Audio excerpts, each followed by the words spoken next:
Hello children, today we are going to start with chapter 7, that is the rise and the glory of Gupta Empire. So in this chapter I will tell you about the Gupta Empire. बताऊंगी आपको कि कैसे कुषाण का decline हुआ था and how we got the different sources of the Gupta period, and then I will tell you about the golden age of India and decline कैसे हो रहा था Gupta Empire का, that I will tell you. So let's start with the chapter now, the decline of Kushan Empire. जैसे देखो downfall हो रहा था कुषाण एम्पायर का, वो 3rd century से स्टार्ट हुआ था, right? By early 4th century, what happened? Many independent states came into being in the northern part of India. They ruled different kings having small kingdoms. Sources of information क्या है? First is archaeological sources. अगर हम archaeological sources की बात करें, if we talk about archaeological sources, so the rock cut temples of Ajanta और brick temple in Kanpur, Deogarh और झांसी, ये हमें इंफॉर्मेशन देते हैं गुप्ता के बारे में. कौन कौन? एक तो rock cut temple of Ajanta, फिर आपको मैंने बताया ब्रिक टेम्पल जो कानपुर, दियोगढ़ और झांसी में है, and the Allahabad pillar inscription. ये इसको हम क्या कहते हैं? प्रयाग प्रशस्ति. ये आपको क्लियर अकाउंट देता है किसके बारे में? समुद्रगुप्त के बारे में, and conquest and his life, and recorded by his court poet Harish Singh. Then we have coin which is issued by the Gupta ruler and also tells us life in the Gupta period. Coins of gold and silver of the Gupta age has been unearthed over here, and a coin also depicts Samudragupta playing the veena. और एक coin पे आपने देखा होगा, अगर आप देखना उसको नेट पे अवेलेबल होगा कि उस पे ना आपको एक प्लेइंग द वीना, समुद्रगुप्त है वो वीना प्ले कर रहा है, वो इमेज आपको देखने को मिले. लिटरेरी सोर्सेज में आपको accounts of Fahien Buddhist scholar from China having wide description. यहाँ पे वाइड डिस्क्रिप्शन है इस पीरियड का. And we have Abhijnana Shakuntalam and Raghuvansham और मेघदूत. ये कुछ फेमस पोएट हैं कालिदास के which were written during this age. ये आपको इन्फॉर्मेशन देते हैं Gupta period. Next is Gupta empire, one of the kingdom जो आपका मगध रीजन में है. It was ruled by the king named what? Srigupta. It is said to that it belongs to the Vaishyas community and was different from the previous trend of kings being from the Kshatriya clan. He ruled around 280 BC. His son Ghatotkacha took over the reign and continued to rule for about 40 years. And then came Chandragupta, जो इनके बेटे थे, which is not to be confused with Chandragupta Mauryan Empire since there was one king named Chandragupta. Later उनको recognise करा गया तो Chandragupta one and Chandragupta. The neighbouring of the kingdom of Vaishali was under the Licchavi. जो neighbouring kingdom थे वो किसके under थे? वैशाली के. Licchavis were said to be Nepali. जो लिच्छवी क्लैन के लोग थे वो नेपाली थे, and they settled in India. They ruled the kingdom of Vaishali which covered portion of north Bengal, जिसमें आपका पोर्शन ऑफ नॉर्थ बंगाल और बिहार रखा है. ये जो क्लैन था इट पोजेशन ऑफ पाटलिपुत्रा, जो कैपिटल थी कुशांस के. कुशांस की कैपिटल क्या थी? Pataliputra. That you have to keep in mind.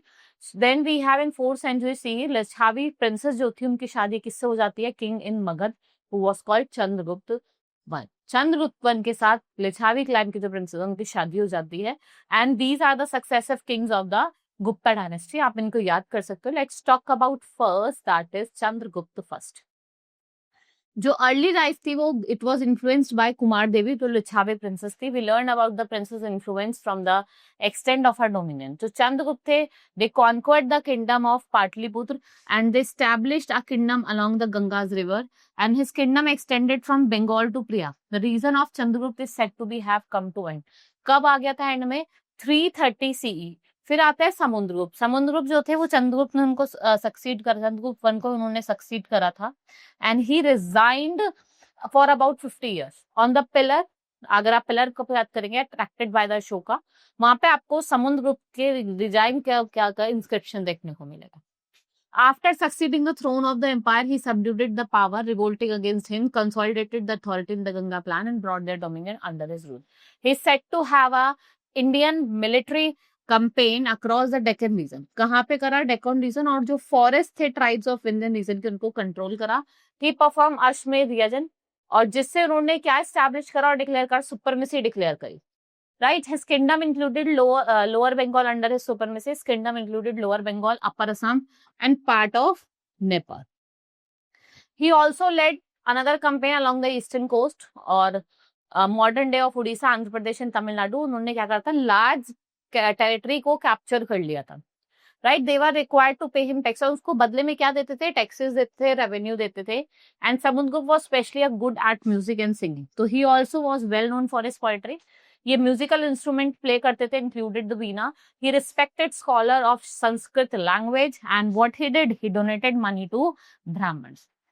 अगर हम रिलीजियस बिलीफ्स की बात करें, टॉलरेंस की बात करें, he was devotee of Hindu god Vishnu. ये डिफरेंट गॉड को, डिफरेंट रिलीजन्स को क्या करते थे, रेस्पेक्ट करते थे। And they allowed the king of Sri Lanka to set up a monastery. कहाँ पे सेटअप करी, गया में, राइट, एक इंपॉर्टेंट प्लेस थी फॉर द फॉलोवर ऑफ। अगर हम बात करें कॉइन्स और करेंसी की, कॉइन्स और करेंसी की बात करें, जो हिस्टोरियंस थे, they have found many gold coins from the period of Samundragupta, and the coin had a great influence of design, and the impression of the coin varied.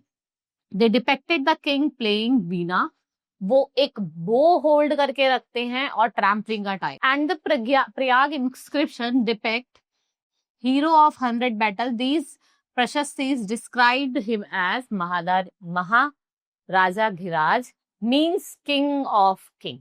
Right?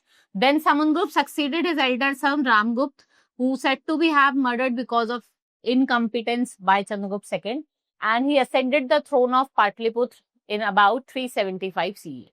फिर आपके Chandragupta second आ जाते हैं। He was a conqueror like his father Samundragupta. He was also known as Vikramaditya, इनको विक्रमादित्य के name से भी जाना जाता है। He made many military conquests, बहुत सारे मिलिट्री कॉन्क्वेस्ट करते हैं, जिसमें आपका कॉन्क्वेस्ट ऑफ मालवा, गुजरात और शुश्रुस्तान। He was able to control the 3 ports of Bharuch, Sopara और Cambay. This facilitated trade with foreign countries, and Ujjain appears to have been the chief city upon which most of the trade route converged. Chandragupta occupied the throne for nearly 38 years, and Patliputra जो था, it turns into a flourishing city under his rule. So Chandragupta II was known as Sakari, which means the conqueror of Sakas, and Chakravartin, which means the universal emperor. So he was famously known for having court with 9 nobles, and he learned men called Navratnas, means 9 jewels. इनके जो poet थे वो कालिदास थे, और astronomer कौन थे famous, that is वहरमी। Administration की बात करते हैं तो जो गुप्ता एम्पायर का एडमिनिस्ट्रेशन था, it showed a great administrative skill. यहाँ का smooth system of revenue collection था, गवर्नेंस था, but the welfare activities run properly, but digging of well and making of roads, canals, इन्होंने क्या करा, एग्रीकल्चर, और एग्रीकल्चर के साथ साथ ट्रेड को भी इम्प्रूव करा।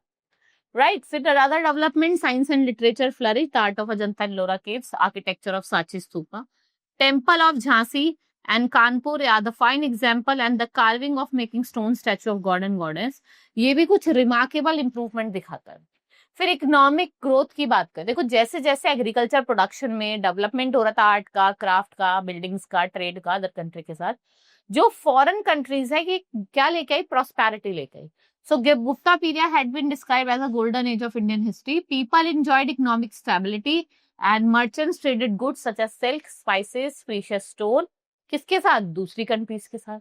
So the use of gold and silver coin, it become a widespread reflecting wealth, और ये इकोनॉमी को भी फ्लरिश कर रही थी। रिलीजन की बात करें, जो गुप्ता पीरियड है वो शो करता है preference of their family deity Vishnu. They pursued a policy of perfect freedom of worship. New temples were build, better and more attractive idols are made of Hindu goddess and goddess, and यहाँ पे क्या होता है, rival हो रहा था Hinduism का। पायान कौन थे, ग्रेट स्कॉलर थे, ट्रैवलर थे चाइना के। He studied civilization during the times of Chandragupta II.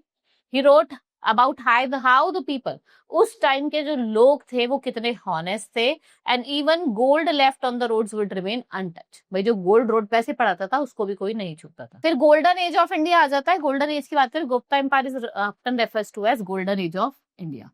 Due to significant advancement in various fields, यहाँ पे आपको flourishing art, literature, science, religion, leaving an impact on Indian culture, ये सब देखने को मिलता है। फ्लरिशिंग आर्ट एंड लिटरेचर की बात करें तो गुप्ता पीरियड एक गोल्डन एज है इसके लिए। लिटरेचर की हम बात करें, संस्कृत लिटरेचर, सबसे नोटेबल फिगर कालिदास है, राइट। इनके जो वर्क थे Abhijnana Shakuntalam, they are still celebrated. Art में अगर हम बात करें, sculpture of Buddha at Sarnath and Mathura as well as Ajanta cave painting, ये एक आर्टिस्टिक अचीवमेंट है। Then science and technology, significant progress है।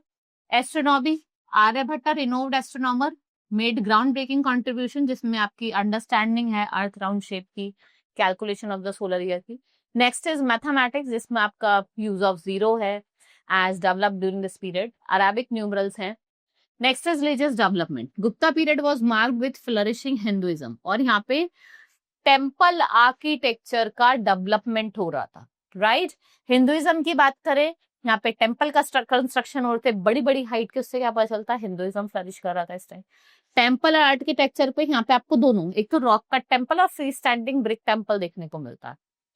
एजुकेशन, नालंदा यूनिवर्सिटी जो प्रोमिनेंट सेंटर ऑफ लर्निंग है, attracted by scholars. It estimated that one time more than 30 students, एक बार में 30,000 से ज्यादा बच्चों को फ्री एजुकेशन यहाँ मिलता है.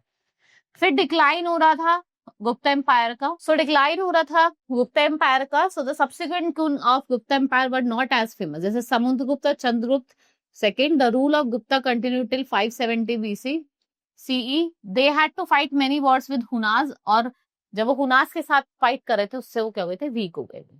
फिर पल्लवास, चौलक्यास और पुलकेशिन देखने को मिलते हैं. Pallavas ruled in from the Kanchipuram Kanchi near Chennai. Then we have Mahendravarman first and Narasimha Rao first. ये क्या थे, कुछ पावरफुल रूलर्स थे. पल्लवास रूलर थे.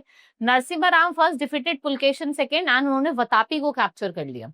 सो आफ्टर द विक्ट्री व्हाट उसको टाइटल मिल गया था, क्या टाइटल मिला था, Vatapi Konda, right, on conquer of Vatapi. इनके जो सक्सेसर थे, he also led successful expedition, उन्होंने एक्सपीडिशन करा श्रीलंका पे. Then we have चौलक्यास.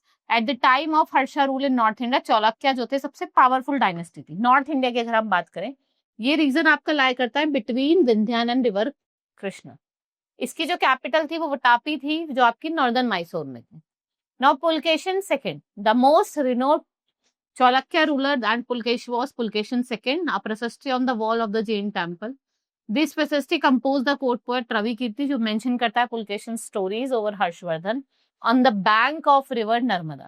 ये आपको क्या mention करता है, Pulkeshins की large navy, right? Pulkeshin's empire stretched from Arabians in the west to the Bay of Bengal in the east, from Narmada in the north and from the Palar in the south. Huansang visit करते हैं पुलकेशिन के court को, and he was impressed by Chalukyan administration. जो चालुक्य का administration है उससे वो क्या हुए, impressed, right. So this was all about in this chapter. Hope you understood. Now we will meet in the next class. Thank you.